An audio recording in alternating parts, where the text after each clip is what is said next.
రెండోది అంటే ఉన్న పళంగా ఇప్పుడు ఇక్కడ పరిస్థితులు ఏదో అంటే మరి అనుకూలించలేదు అనుకోవాలా, లేక పాదయాత్రలకి స్పందన సరిగ్గా రాలేదనుకోవాలా, మొత్తానికి తను చాలా జోష్గా స్టార్ట్ చేసిన యాత్రల్ని ఇప్పుడు ఆమె విరమించి ఇప్పుడు ఒక పార్టీ అసలు పుట్టక ముందే దాన్ని తీసి కలిపేయడం అన్నది అదొక పద్ధతి. తెలంగాణలో షర్మిల గారిది ఫెయిల్యూర్ స్టోరీ అండి పాలిటిక్స్లో, తెలంగాణ పాలిటిక్స్లో. దానికి చాలా కారణాలు ఉన్నాయి.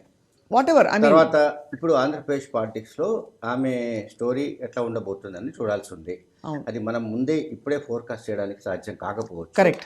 అయితే ఆమె ఎటువంటి రోల్ తీసుకోబోతున్నారు, ఆ రోల్ ఆమె ఎట్లా ప్లే చేయబోతున్నారు అని, దానికి సంబంధించిన ప్రభావం అంటే ఆమె ప్రభావం ఆంధ్రప్రదేశ్ పాలిటిక్స్లో ఎంత ఉంటుంది అనేది కూడా ఇంపార్టెంట్. ఎందుకంటే ఇప్పుడు కాంగ్రెస్ పార్టీ యాజ్ ఇట్ ఈస్గా ఇవాళ డేట్లో ఆంధ్రప్రదేశ్లో పూర్తిగా చనిపోయి ఉంది. అంటే మృత జీవి అంటాం కదా, సో మృతప్రాయంగా ఉంది అది. సో దానికి పాపం ఈమె మృత సంజీవని అంటామా ఏమంటారు, అప్పుడిప్పుడు తీసుకొచ్చారు కదా లక్ష్మణుడు. అది తుదిశ్వాసలో ఉంటే పనిచేస్తుంది సంజీవని. ఓకే, అంటే తుదిశ్వాసలో ఉన్నట్టుగా కూడా నేను అనుకుంటాను. 2019 ఎన్నికల్లో కాంగ్రెస్ పార్టీకి వచ్చిన ఓట్లు 100 కంటే తక్కువ. కనుక Congress party as on today అక్కడ almost negligible political force. So negligible political ఫోర్స్ను ఈమె రావడం వలన ఈమె ఎంత శక్తివంతురాలైన నాయకురాలు, ఆమె ఏం చేసి ఆ పార్టీని మళ్ళీ ప్రాణం పోయడం, పార్టీని పునర్నిర్మించడం, అంటే ఏం ఆశించి ఫస్ట్ ఏం ఆశించి మోర్ ఇంపార్టెంట్ అంటే ప్రాణం పోయడం, ఆ తర్వాత ఏమవుతుందో తెలియదు, ఏముంటుంది. ఎప్పుడు ఏదో ఒక ఎండ్ గోల్ లేకుండా ఎవరు రాజకీయాల్లోకి రారు. అందులో ఆమె నాకు తెలిసి ఏదో ఆంధ్రప్రదేశ్కు ముఖ్యమంత్రి కావాలని అనుకుంటున్నట్టుగా నేనైతే అనుకోవడం లేదు. ఎందుకంటే ఆమెకు అంత సీన్ లేదు ఒకటి. ప్లస్ ఇంకోటి ఏంటంటే ఆమె రాజకీయాల్లో ఉండాలనుకున్నారు, రాజకీయాలు చేయాలనుకున్నారు. ఇవాళ మీరు వైవి సుబ్బారెడ్డి గారిని, పెద్దిరెడ్డి రామచంద్రరెడ్డి గారిని వాళ్ళు చెప్పిన మాటల్లో ఒక పాయింట్ ఉంది. ఏంటంటే వాళ్ళు చెప్పింది వైసీపీలో స్థానం లేని కారణంగానే ఆమె తెలంగాణకు వెళ్ళిపోయారు. అక్కడ ఒక పార్టీని స్థాపించి ఆ తర్వాత పార్టీ ఇప్పుడు కాంగ్రెస్ పార్టీలో చేరారు. ఓకే, సో వైసీపీలో ఆమెకు స్థానం ఎందుకు లేదు ఏమిటనేది ఆమెకు సంబంధించిన విషయం. అట్లాగే జగన్మోహన్ రెడ్డి గారికి సంబంధించిన విషయం, అంటే ఆ కుటుంబానికి సంబంధించిన విషయం. ఇప్పుడు ఈ కుటుంబాలనే చీల్చిపారేయడం, మనుషులు కూడా పారేయడం, కుట్రలు-కుతంత్రాలతో రాజకీయాలు చేయబోతున్నారు, మరిన్ని అబద్ధాలు చేస్తారు, మరిన్ని మోసాలు చేస్తారని జగన్మోహన్ రెడ్డి గారు నిన్న చెప్పారు. ఇది కాకినాడ సభలో. ఓకే, ఆ కాంటెక్స్ట్లోనే ఫ్యామిలీస్ని కూడా చీల్చడానికి వెనకాడారు. అటువంటి కుత్సితమైన రాజకీయాలు, కుట్రపూరిత రాజకీయాలు వీళ్ళు చేయడానికి సిద్ధంగా ఉన్నారని చెప్పారు. దీనికి సపోర్టింగ్గా అంటే జగన్మోహన్ రెడ్డి గారు ఏదైతే వ్యాఖ్యలు చేశారో దానికి సపోర్టింగ్గా నేను ఒక విషయం చెప్పబోతున్నాను. ఏంటంటే షర్మిల గారు హైదరాబాద్ నుంచి కడపకు, కడప నుంచి గన్నవరంకు, ఏదైతే అట్లాగే గన్నవరం నుంచి ఢిల్లీకి ఉపయోగించిన విమానం అది ఎవరిది అంటే సీఎం రమేష్, చంద్రబాబు నాయుడు సన్నిహితుడు, మిత్రుడు, ఏదో వాటెవర్ భాగస్వామి, ఏదో అనండి వ్యాపార భాగస్వామి, సీఎం రమేష్కు సంబంధించిన Ritvik green power aviation private limited సంస్థకు సంబంధించిన విమానాన్ని ఆమె ఉపయోగించారు. సో దీన్ని బట్టి అంటే సీఎం రమేష్ అనే వ్యక్తి చంద్రబాబు నాయుడుకు తెలియకుండా ఈ విమానం నడిపించి ఉంటాడని నేను అనుకోవడం లేదు. అంటే దీని వెనుక చంద్రబాబు నాయుడు సూత్రధారి అనుకుంటున్నారు. రైట్, చాలా కీలక పాయింట్ అందించారు. కానీ ఏదేమైనా శ్రీనివాస్ గారు, మీరు అంటే ఈ కుటుంబాన్ని ఎంతో కాలంగా చూస్తూ వచ్చారు. అండ్ ఒక సమయంలో అన్న వదిలిన బాణాన్ని అని చెప్పిన షర్మిల ఈరోజు దాదాపు ఈ పరిణామాలు, పర్యవసనాలు తెలిసి కూడా, అంతే రాజకీయ కుటుంబానికి చెందిన బిడ్డగా తనకు అన్ని తెలుసు పరిస్థితులు ఏమిటని. అలాంటి పరిస్థితుల్లో ఇలాగా ఒక ఎవరి చేతిలోనో పావు అవ్వడం అన్నది, దీన్ని ఎలా చూస్తున్నారు సార్ మీరు? ఏం ఆశిస్తున్నారా వారని అనుకుంటున్నారు మీరు? ముందుగా వైఎస్ఆర్ అభిమానిగా మాకు జగన్మోహన్ రెడ్డి గారు, షర్మిలమ్మ గారు ఇద్దరు కూడా పిల్లలే. వైఎస్ఆర్ గారు కుమారుడు, కుమార్తెగా గౌరవిస్తారు. అయితే రాజశేఖర్ రెడ్డి గారి మరణానంతరం జరిగినటువంటి 600 మంది మరణాలు అంటే గుండె క్షోభతో గుండె జబ్బు వచ్చి ఆ గుండె ఆగి మరణించినటువంటి వాళ్ళు, అలాగే చాలా మంది శోక సముద్రంలో మునిగిపోయినటువంటి వాళ్ళు. ఆ రోజే గాని జగన్మోహన్ రెడ్డి ఒకే ఒక్క వ్యక్తి బయటికి అడుగు పెట్టి ఆ 600 కుటుంబాలని ఓదార్పు ద్వారా పరామర్శించకపోయి ఉంటే, మాలాంటి అభిమానులందరికీ ఆయన ఒకసారి కనబడేటట్టు జరగకపోయి ఉంటే మేమేమై ఉండేవాళ్ళం? కాంగ్రెస్ పార్టీ సాంప్రదాయ ఓటు ఏమై ఉండేది? కాంగ్రెస్ పార్టీ సాంప్రదాయ ఓటు పూర్తిగా వైఎస్ఆర్ కి జరిగినటువంటి అన్యాయానికి, ఆయనకి ముద్దాయిగా ముద్ర వేసినటువంటి ద్రోహానికి, ఆయన పేరుతో ఆయన కుమారుడు ఎప్పుడైతే వచ్చారో ఆయనకు పూర్తిగా మద్దతుగా నిలబడిపోయింది కాంగ్రెస్ పార్టీ సాంప్రదాయ ఓటర్. అందుకే మీకు నేను చెప్పాను, నేను కాంగ్రెస్ పార్టీకి చెందినవాడిని. వైఎస్ జగన్మోహన్ రెడ్డి గారికి కేవలం వైఎస్ఆర్ మీద ఉన్నటువంటి వైఎస్ఆర్ కి జరిగినటువంటి అన్యాయానికే ఈ రాష్ట్రంలో ఉండే 5 కోట్ల మంది ప్రజల్లో కాంగ్రెస్ పార్టీ సాంప్రదాయ ఓటర్ ప్రతి ఒక్కరు కూడా జగన్మోహన్ రెడ్డి గారికి అండగా నిలబడి ఆయన ముఖ్యమంత్రిని కూడా చేశారు. తండ్రికి జరిగిన అన్యాయానికి, ఆ కుటుంబానికి జరిగిన అన్యాయానికి జగన్మోహన్ రెడ్డి లేకపోయింటే మాలాంటి వాళ్ళ పరిస్థితిని కూడా అడ్రస్ లేకుండా అయిపోయింది. జగన్మోహన్ రెడ్డి గారు జరిగిన అన్యాయంతో తండ్రి మరణించిన తర్వాత చనిపోయిన కుటుంబాలకి పరామర్శించడానికి వెళ్తాను మేడం, ఒక అవకాశం ఇవ్వండి అని ఢిల్లీ వెళ్ళారు. ఆ రోజు వెళ్ళేటప్పుడు షర్మిల గారు ఉన్నారు, గేట్ దగ్గర నిలబెట్టారని ఇంటర్వ్యూలో చెప్పారండి. గేట్ దగ్గరే నిలబెట్టేశారు, అసలు లోపల కూడా రానివ్వలేదు. నిలబెట్టి అవమానపరిచారు మేడం. అవమానపరిస్తే ఆ అవమానాన్ని భరించలేక, ఏ మేడం తండ్రి కోసం మరణించిన కుటుంబాలకు వాదార్పు చేయొద్దా?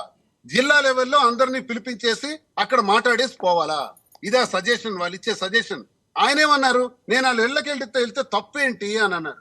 చిన్నపిల్లాడు అప్పటికి వెళ్తున్నాడు, 35-36 సంవత్సరాల వయసు. ఆ వయసులో తండ్రి గురించి చనిపోయిన వాళ్ళకి చనిపోయిన కొద్ది రోజుల్లోనే ఆ కుటుంబాలకు వెళ్ళాలనుకుంటే వద్దు అని ఆంక్షలు పెడతారా?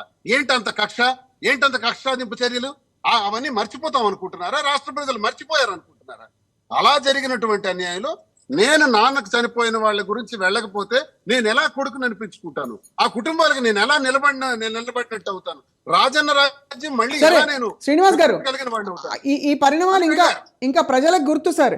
ఇప్పుడు అప్పుడు ఆ పరిస్థితుల నుంచి బయటపడి కాంగ్రెస్ నుంచి బాగా దూరం అయిన తర్వాత ఇప్పుడు ఈయన జకీర్ గారు చెప్పినట్టుగా ఒక సీఎం రమేష్ గారికి సంబంధించిన ఒక విమానం వేసుకుని ఇట్నుంచి అటు ఢిల్లీ దాకా వెళ్ళడం అన్నది, ప్లస్ ఈ రాజకీయ పరిణామాలు ఏవైతే ఇప్పుడు జరుగుతున్నాయో దాన్ని మీరు ఎలా చూస్తున్నారు సార్?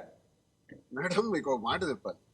ఏ రోజైతే రాజశేఖర్ రెడ్డి మీద ముద్దాయిగా ముద్ర వేశారో, ఏ రోజైతే జగన్మోహన్ రెడ్డి గారిని 16 నెలల పాటు జైలుకి పంపించారో, ఏ రోజైతే జగన్మోహన్ రెడ్డి గారి కుటుంబానికి నానా ఇబ్బందులు గురి చేసి ఆయన కష్టాలకు గురి చేశారో, వాటి వెనక ప్రధానమైనటువంటి హస్తం చంద్రబాబు నాయుడుది, కాంగ్రెస్ పార్టీ.